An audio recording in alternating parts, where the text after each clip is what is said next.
Thank you for joining us for the Local Pulse on TV 25 HBC. I'm Dave Dicke, and today we are joined by the Director of Community Development for the City of Winona, Lucy McMartin. And Lucy, it's so nice to see you again. It's been a while since we've talked. Yes, it has. And thank you for having me on the new podcast you have here. So thanks. You're welcome. For anyone that has taken a drive through downtown Winona, and really on all sides of Winona, we've got building going on the west side, the east side, downtown, just a lot of projects happening right now. Yeah, it's a very exciting time. I believe, whenever I drive into the city and I see two cranes, in downtown Winona working on big projects, that's a good sign of positive things. So we've been fortunate to have a lot of development activity in Winona, and it's diversified. It's industrial, it's housing, commercial. So it's great to see this kind of development happening here in Winona. Now, the project I think that most people are familiar with is because it has been in the news really for the last at least 4 years, I think, is the 60 Main project. And that is well underway, and that's right behind us here at HBC. And they've got all 4 floors of that new hotel up. And tell us a little bit about that project. And it seemed to take a little while for that one to get off the ground.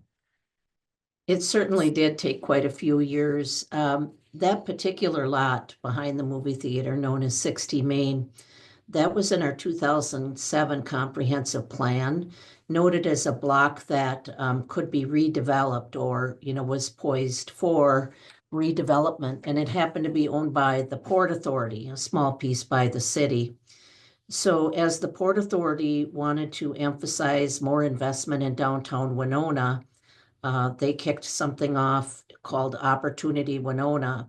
They put some money forward to do some of the geotechnical work to make sure the soil was okay. We did environmental work and found out there was some soil that needed corrections. And so the Port Authority wanted to make these investments to attract a developer who would normally have to go through some of those procedures. We also did a housing study. So that development did take quite a while to put together, and it went through a couple different developers before we concluded with the local partnership of Weiser Brothers, Rivers Hotel, and Driftless Development, which is the Short Ridges. If you can give us just a little synopsis of what this is going to look like when it's done. It's going to be a hotel. And I know there was some talk that there might be is there retail on the first floor? Are there apartments included in that? What's part of the Certainly. package? So the development consists of 74 hotel rooms and 20 apartments. It might be a few less apartments than that now as they get through their development. It's a $21 million development. And of course, right adjacent to it at 54 Center Street is a proposed event center.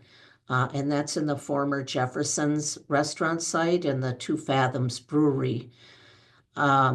The value of the improvements at the event center are 2.6 million.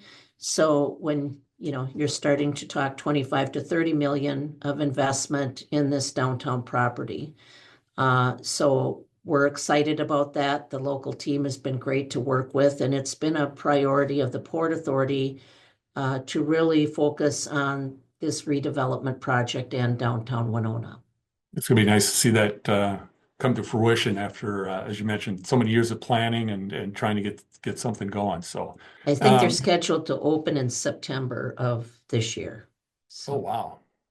They're going to be moving right along. Yes. Another big project that people are probably familiar with is going on right next door to the library. That's the Minnesota Masterpiece Hall. We see a number of different projects in the city. This one is private development of the 700-seat music hall, art venue, and has an educational component. And the founder of Fastenal, Bob Kierlin and Mary Burrichter, headed that project up. And one of the things they've wanted to do, they've expressed to me, is to kind of be a catalyst for downtown economic development and economic development for the city of Winona. And I think the projects they've undertaken have helped us to grow and have that economic development effect where, because of what they're doing, perhaps other commercial housing projects are occurring.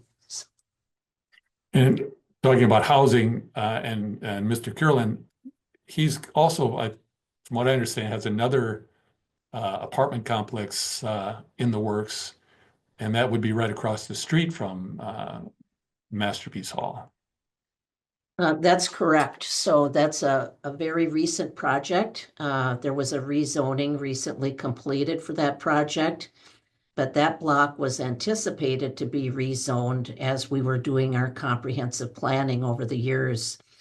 So it fits in nicely with the future use of that property. And that will be have commercial development when it's all done, consisting of 3 or 4 buildings. It'll have 30,000 square feet of commercial space and 121 housing units. So there's definitely a net increase in the housing units, and it's a great redevelopment project for Winona. And the investment is 30 million or more, I would say, for that project. And then I don't know if we necessarily have to hit all these in detail, but there's more housing going on kind of at the foot of Huff Street there at the bend in Riverview Drive. And that looks like residential housing going in there, apartments. That's And correct. And do you know how many units are in that I particular believe project? there's, I just have to look at my 61 units. Okay. Um, So we're really, and housing has been one of those items that has been on the focus, I know, of the city, just to get more affordable housing in the city and just more housing in general. So it seems like we're working towards accomplishing that goal. Yeah, we're certainly taking some initial steps to try to help meet that goal for housing units. You know, we have some thriving local companies. There is a demand for workforce and for housing in our city. We do have people who commute into the city to work, some by choice, but some perhaps would live here if we had more housing choices and options. So the number of units that we've seen developed over the last few years has definitely helped. In the first Main Square project, there were over 60 units, I think 80 units in total. And then we've also seen some affordable housing on the eastern edge of the city. And together, we hope to take steps to continue to meet that goal. So, And then just kind of talk about a couple other projects real quick, mention them here. Uh, More of the industrial side of things. Barron's Manufacturing, they've got some expansion going on at their plants on the East End. And then on the west side, Malt Europe, maybe people still will call it Freighter Malt, but I see they've got a big warehouse facility going up as well. So, and I think those are probably the biggest projects we have going on right now. right, they're each about 20,000 square feet. At Malt Europe, they're adding a bagging warehouse or facility that should help them be more efficient, and it's good for the city. And then at Barron's, their growth has just required more space, also around 22,000 square feet. So it's good to see that industrial component staying strong and growing. So what are some of the factors that have led to this little building boom in Winona? Is it, it sounds like it's primarily just industrial growth within each of these companies? I think it is industrial growth in the companies. I also think it's private development like we've seen at Main Square, like we're going to see at Main Square West and at Minnesota Masterpiece Hall. So, you know, when your building permit in 2023, our total permits were 90 million. one of our projects was 40 million. That was Minnesota Masterpiece Hall. So definitely some of these private projects that are occurring do, make our building construction strong in our city. And as I said before, what's so nice to see is it's diversified. It's Windcraft, it's Mount Europe, it's Science Q, the former Solvay. They invested $2.5 million in a roof and interior development, which is great to see when a company transitions to a new company, to see that investment. And then we've seen the commercial spaces. So it's really been diversified and good to see. We try to work closely with developers.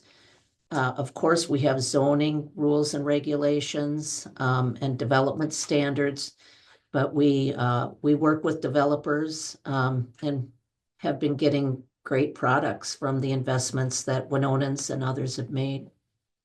You talked about the zoning and you mentioned the comprehensive plan a few moments ago. When these projects happen, you can't prepare, you don't know what's going to be coming, but that plan is so important to kind of drive and kind of steer what can happen in the cities. And what's the process for coming up with that comprehensive plan? I mean, you really don't have a crystal ball at your disposal to see what's going to be coming down the line, but you kind of have to figure that out. What do you look at when you come up with that plan?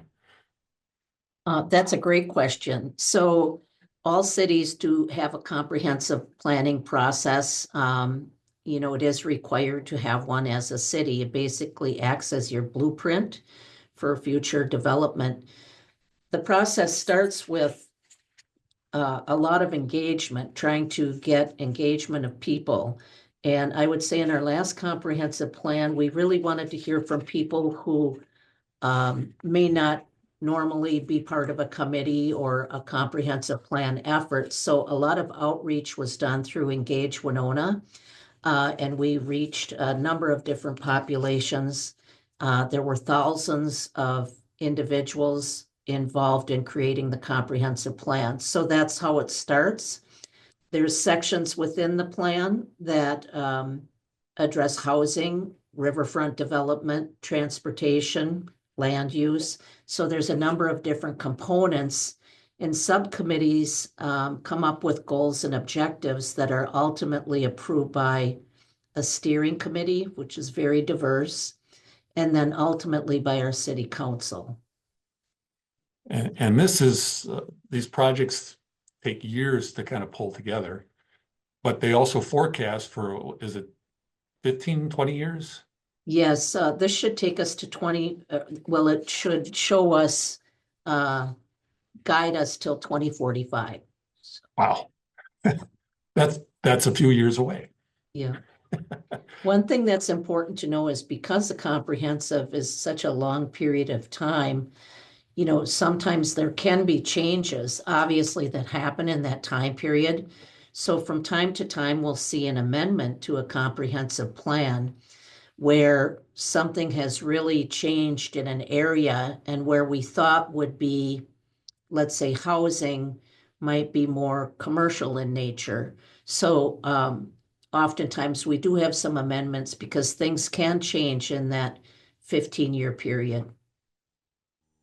We're going to take a little break here. We're talking right now today with Director of Community Development for the City of Winona, Lucy McMartin, and we'll discuss more about this building boom in Winona when we return.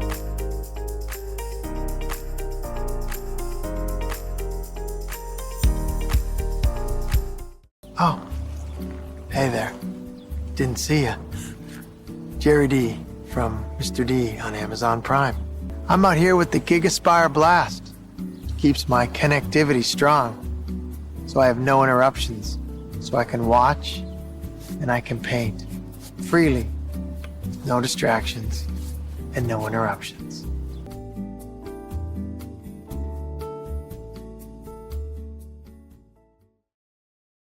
Welcome back to the Local Pulse. I'm Dave Dicke, and we're joined today by Lucy McMartin. She is the Director of Community Development for the City of Winona. And we're talking about building in Winona and so many projects going on right now. And we're talking about what that means for the city and what it means for the people of Winona. And of course, these projects don't just necessarily happen without some help from the city.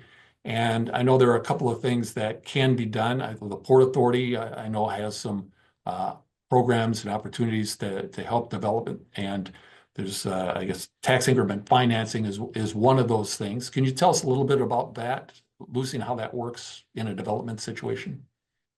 Sure. Tax increment financing is a tool that was authorized by the state of Minnesota legislature so that cities had tools to help promote economic development and redevelopment in their cities.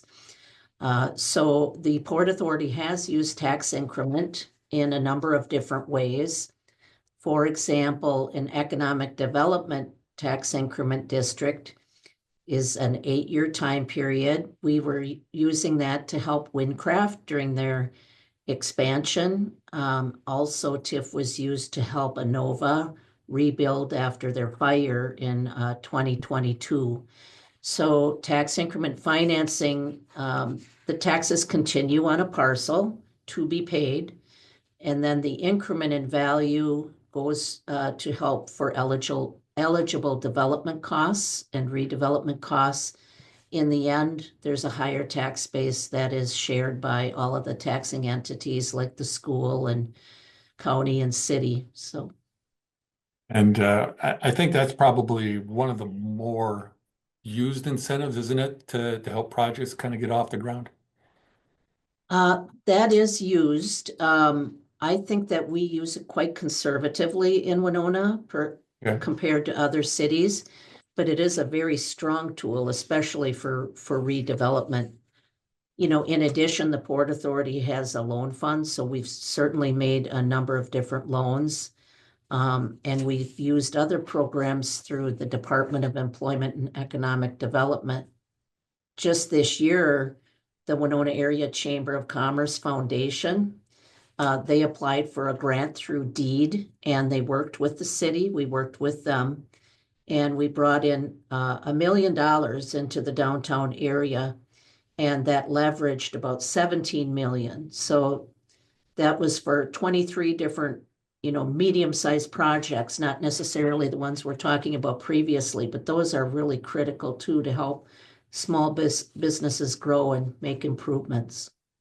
Yeah, I guess we should say that, we're talking about the big money projects that are going on right now, but there are always projects going on. I know on 3rd Street, we saw a couple of facelifts of a couple of stores downtown. Yarnology, the building they're in, they took off the fake facade and it's now back to how it looked, I don't know how many years ago, probably at least 100 years ago, I would say, with the brick and it looks really nice, and it just kind of reestablishing that historic look in the downtown area. And those are other projects that go on a lot in this town that would be you don't see them as they're not always Right. out in the open, so we're not quite as aware of them. So Yes, I think that Yarnology project is just beautiful.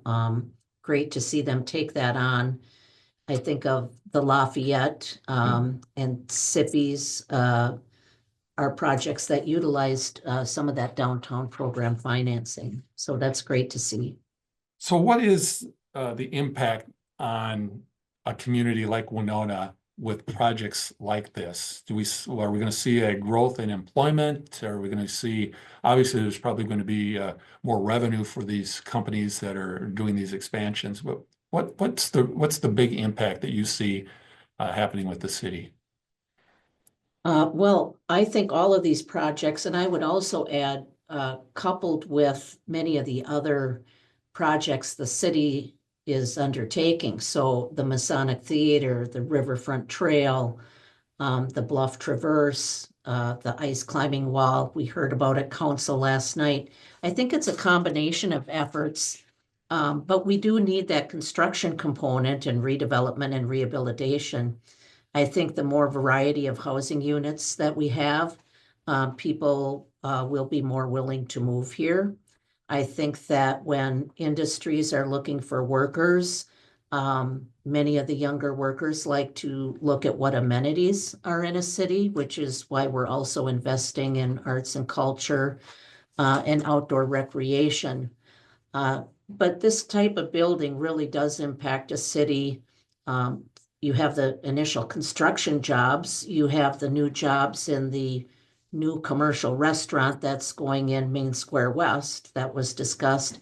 So it really has an effect, a multiple effect, for every $1 spent. Obviously there's other employment, housing projections, and yes, investment in companies and growth. The Masonic Temple, that's had a huge refurbishing. It's nearing completion, isn't it? I think it was a complete HVAC redo and some other things, wasn't it? Yes, so the most recent project is the HVAC redo, which is a large $3 million project, and it's complex. It's in an older building.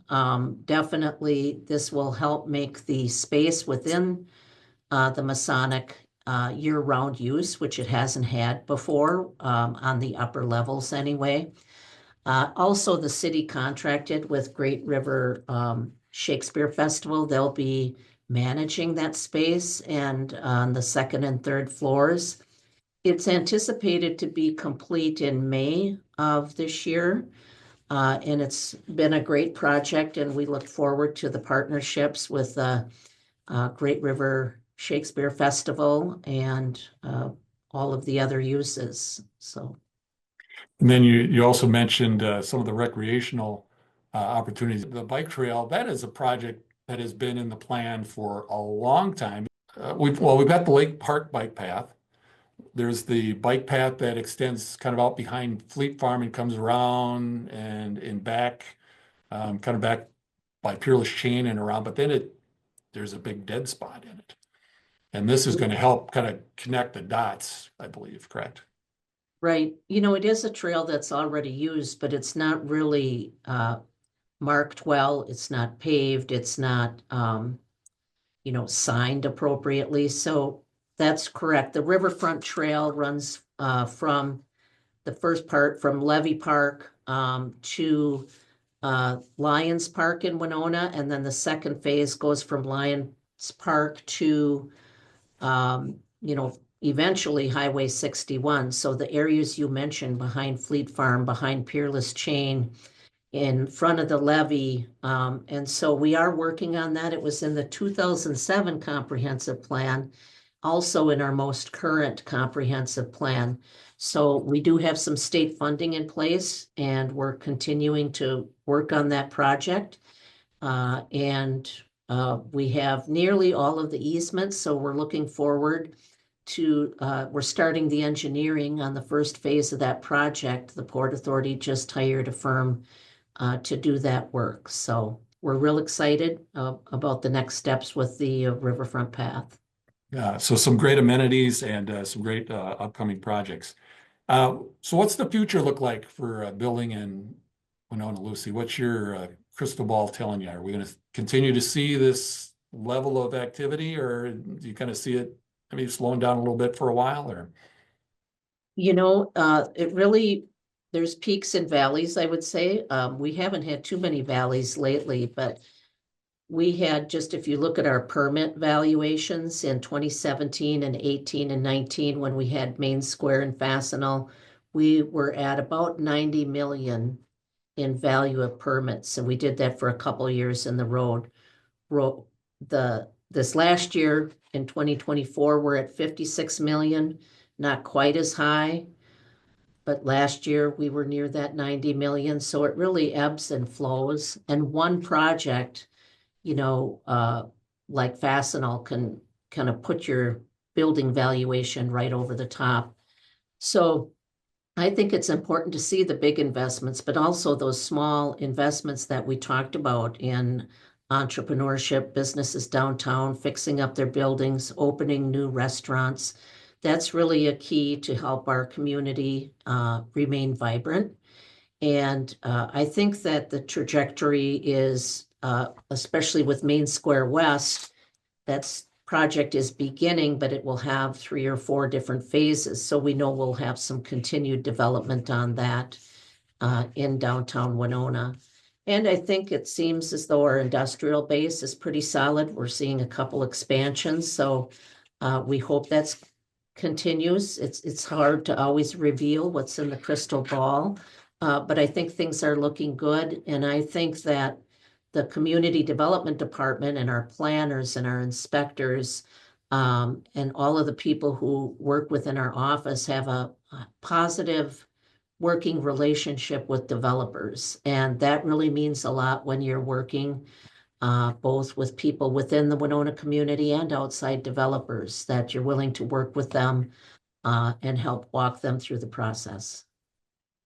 Well, Lucy, I want to thank you so much for taking some time today to talk with us about the building going on in Winona and what this all means for our city. And thank you for the work that you and your colleagues are doing to help facilitate all of this great growth in Winona. Thank you for having me, Dave. It's exciting to talk about all the development going on. And we want to thank you for joining us as well for the Local Pulse. And again, we'll see you next time here on TV 25.